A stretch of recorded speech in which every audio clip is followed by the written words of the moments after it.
എല്ലാ കൂട്ടുകാർക്കും നമസ്കാരം. നമ്മുടെ പുതിയ വീഡിയോയിലേക്ക് സ്വാഗതം. ഇന്നത്തെ നമ്മുടെ വീഡിയോ വളരെ രുചികരമായിട്ടുള്ള കൂന്തൽ റോസ്റ്റ് ആണ്. നമ്മുടെ നാട്ടിൽ ഇപ്പോൾ കൂന്തൽ ധാരാളമായി കിട്ടുന്ന ഒരു സീസൺ കൂടിയാണ്. ഈ ഒരു സമയത്ത് വളരെ രുചികരമായിട്ട് തന്നെ നമുക്ക് എല്ലാവർക്കും കൂന്തൽ റോസ്റ്റ് വീടുകളിൽ തയ്യാറാക്കാം. കൂന്തൽ വേവിച്ചെടുക്കുമ്പോൾ ഒരുപാട് വെള്ളം ഒഴിച്ചു കൊടുത്ത് വേവിച്ചെടുത്താൽ നമ്മുടെ കൂന്തൽ റോസ്റ്റിന്റെ ടേസ്റ്റ് അങ്ങ് മാറിപ്പോകും. ഒരുപാട് കാര്യങ്ങൾ ശ്രദ്ധിച്ച് കൂന്തൽ റോസ്റ്റ് തയ്യാറാക്കുമ്പോഴാണ് അതിന്റെ തനിതായ രുചികൾ നമുക്ക് കിട്ടുന്നതും. അപ്പോൾ ഇന്നത്തെ നമ്മുടെ വീഡിയോയും എൻ്റെ കൂട്ടുകാർക്ക് വളരെ തന്നെ പ്രയോജനകരമാണ്. വീഡിയോ കണ്ട എല്ലാവരും വീട്ടിൽ ട്രൈ ചെയ്ത് നോക്കാൻ മറക്കരുത്. ട്രൈ ചെയ്ത് നോക്കുമ്പോൾ ഈ ഒരു റെസിപ്പിയുടെ സ്വാദ് നിങ്ങൾക്ക് ഇഷ്ടപ്പെടുവാണെങ്കിൽ മറ്റുള്ള കൂട്ടുകാരിലേക്കൊന്ന് ഷെയർ ചെയ്ത് കൊടുക്കാനും മറക്കല്ലേ. അപ്പോൾ ഉടൻ തന്നെ നമുക്ക് നമ്മുടെ വീഡിയോ കാണാൻ പോകാം.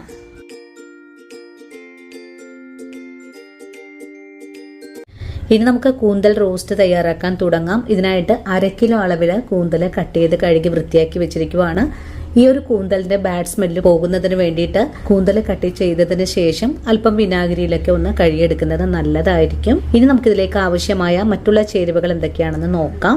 റോസ്റ്റ് ചെയ്യാനായിട്ട് നമുക്ക് ആവശ്യമായിട്ടുള്ളത് 100 ഗ്രാം അളവിൽ കൊച്ചുള്ളി എടുത്ത് ചെയ്യുമ്പോഴാണ് നമ്മുടെ റോസ്റ്റിന് നല്ല ടേസ്റ്റ് കിട്ടുന്നത്.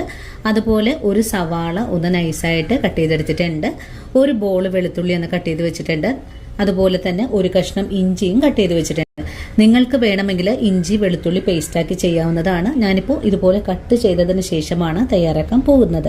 ഇനി നമുക്കിതിലേക്ക് ആവശ്യമായിട്ടുള്ള 2 തക്കാളിയാണ്. തക്കാളി നമുക്ക് റോസ്റ്റ് പാകമാകുന്ന സമയത്ത് ഒന്ന് പേസ്റ്റാക്കി എടുത്താൽ മതിയാകും. ഇനി നമുക്ക് കൂന്തൽ റോസ്റ്റ് തയ്യാറാക്കി എടുക്കാനുള്ള ഒരു പാൻ അടുപ്പിലേക്ക് വെച്ച് കൊടുക്കാം. പാൻ ഒന്ന് ചൂടായി വരട്ടെ. ഇപ്പോൾ നമ്മുടെ പാൻ ചൂടായി വന്നിട്ടുണ്ട്. നമുക്കിതിലേക്ക് വെളിച്ചെണ്ണ ഒഴിച്ചു കൊടുക്കാം. ചൂടായ വെളിച്ചെണ്ണയിലേക്ക് കട്ട് ചെയ്ത ഇഞ്ചിയാണ് ആദ്യം ചേർക്കേണ്ടത്. ഇഞ്ചി ചേർത്ത് ഒന്ന് നല്ലോണം ഒന്ന് മുരിഞ്ഞു വരണം. ഇഞ്ചി മുരിഞ്ഞു കഴിഞ്ഞാൽ പിന്നെ നമുക്ക് വെളുത്തുള്ളി ചേർക്കാം. വീണ്ടും വഴറ്റിയെടുക്കാം. ഇഞ്ചിയും വെളുത്തുള്ളിയും വഴണ്ട് കഴിഞ്ഞാൽ പിന്നെ നമുക്കിതിലേക്ക് കൊച്ചുള്ളിയും സവാളയും ചേർക്കാം. ഇതെല്ലാം നല്ലപോലെ ഒന്ന് വാടിക്കിട്ടണം. അതുവരെയും ഒന്ന് വഴറ്റി കൊടുക്കാം. വഴറ്റുന്ന ഉള്ളിയൊക്കെ പെട്ടെന്ന് വഴണ്ട് കിട്ടാനായിട്ട് നമുക്കിതിലേക്ക് കുറച്ച് കല്ലുപ്പ് ചേർത്ത് കൊടുക്കാം.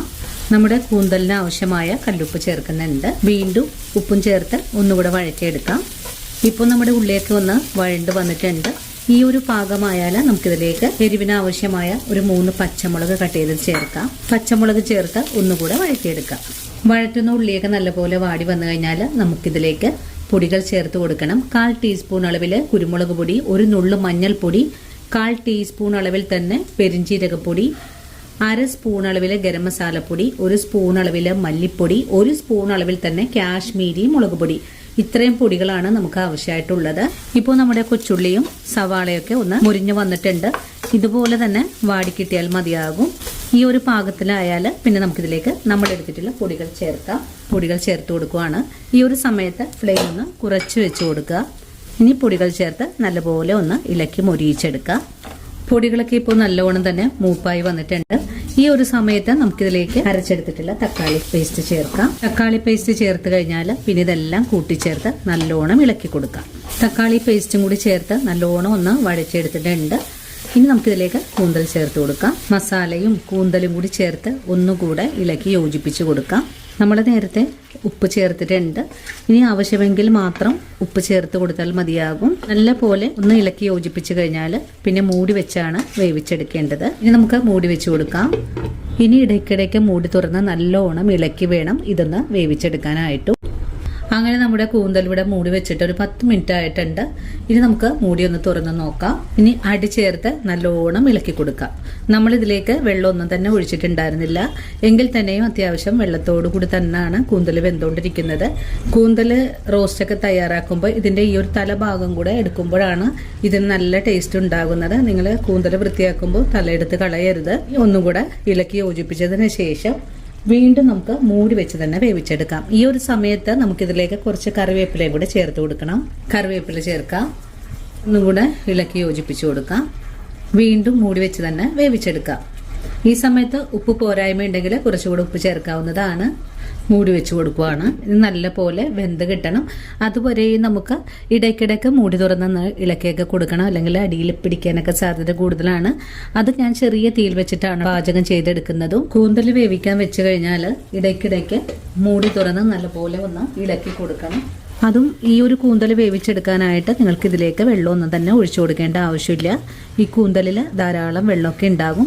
ആ ഒരു വെള്ളം കൊണ്ട് തന്നെ നമുക്കിത് നല്ല പോലെ തന്നെ വെന്തും കിട്ടുന്നതാണ്. കൂന്തലൊക്കെ ശരിയാക്കുമ്പോൾ കുക്കറിലിട്ടൊന്നും വേവിച്ചെടുക്കരുത്. അങ്ങനെ ചെയ്യുവാണെങ്കിൽ കൂന്തലിന് ഒരു തരത്തിലും ടേസ്റ്റ് ഉണ്ടാവില്ല. ഇനിയിപ്പോൾ ഗ്രേവിയൊക്കെ ഒന്ന് കുറുകിയ പാകത്തിലേക്ക് ആയി വന്നിട്ടുണ്ട്. വെള്ളമെല്ലാം വറ്റി ഒന്നും കൂടെ സോഫ്റ്റായിട്ട് വെന്ത് കിട്ടണം. അതുവരെയും നമുക്ക് ഒന്നുകൂടി തന്നെ മൂടി വെച്ച് വേവിച്ചെടുക്കാം. അങ്ങനെ നമ്മുടെ കൂന്തൽ റോസ്റ്റ് നമ്മൾ തയ്യാറാക്കാൻ തുടങ്ങിയിട്ട് 20 മിനിറ്റ് കഴിഞ്ഞിട്ടുണ്ട്. ഞാൻ ഇടയ്ക്കിടയ്ക്ക് മൂടിയൊക്കെ തുറന്ന് ഇളക്കി കൊടുത്തിട്ടുണ്ടായിരുന്നു. അതിനുശേഷം നമുക്കൊന്ന് മൂടി തുറന്ന് നോക്കാം. അപ്പോൾ നമ്മുടെ കൂന്തൽ റോസ്റ്റ് നല്ലപോലെ വെള്ളമെല്ലാം വറ്റി ഗ്രേവിയൊക്കെ നല്ല മുരിഞ്ഞ് വന്നിട്ടുള്ളൊരു പാകത്തിലേക്ക് ആയി വന്നിട്ടുണ്ട്. ഈ ഒരു പാകമായാൽ പിന്നെ നമുക്ക് ഫ്ലെയിം അങ്ങ് ഓഫ് ചെയ്ത് കൊടുക്കാം. നമുക്കിതിലേക്ക് കുറച്ച് പച്ച വെളിച്ചെണ്ണ ഒഴിച്ചു കൊടുക്കാം. പച്ച വെളിച്ചെണ്ണ ഒഴിച്ചു കഴിഞ്ഞാൽ പിന്നെ നമുക്കിതിലേക്ക് കുറച്ച് കറിവേപ്പിലയും കൂടെ ചേർത്ത് കൊടുക്കാം.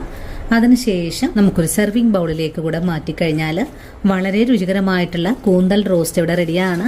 ഇതുപോലൊരു കൂന്തൽ റോസ്റ്റ് നിങ്ങൾ ഇതുവരെയും തയ്യാറാക്കി കഴിച്ചിട്ടില്ലെങ്കിൽ തീർച്ചയായിട്ടും നമ്മുടെ വീഡിയോ കണ്ട് ഒന്ന് തയ്യാറാക്കി നോക്കാൻ മറക്കല്ലേ. അതുപോലെ വീഡിയോ കാണുമ്പോൾ നിങ്ങൾക്ക് ഇഷ്ടപ്പെടുവാണെങ്കിൽ നിങ്ങളുടെ വിലയേറിയ ലൈക്കുകൾ തരാനും വീഡിയോയെക്കുറിച്ചുള്ള അഭിപ്രായങ്ങൾ കമൻസ് ആയിട്ട് അറിയിക്കാനും മറക്കരുത്. ഇനിയും ഇതുപോലുള്ള നല്ല നല്ല വീഡിയോസൊക്കെ ആയിട്ട് ഞാൻ നാളെ ഓടിയെത്തുന്നതാണ്. അതുവരെയും വീഡിയോ കണ്ട് സപ്പോർട്ട് ചെയ്ത എല്ലാ കൂട്ടുകാരോടും ഒത്തിരി നന്ദി സ്നേഹമൊക്കെ അറിയിക്കുന്നു. ഇനി നല്ലൊരു വീഡിയോ ആയിട്ട് നാളെ കണ്ടുമുട്ടുന്നതുവരെയും വീണ്ടും കാണാം.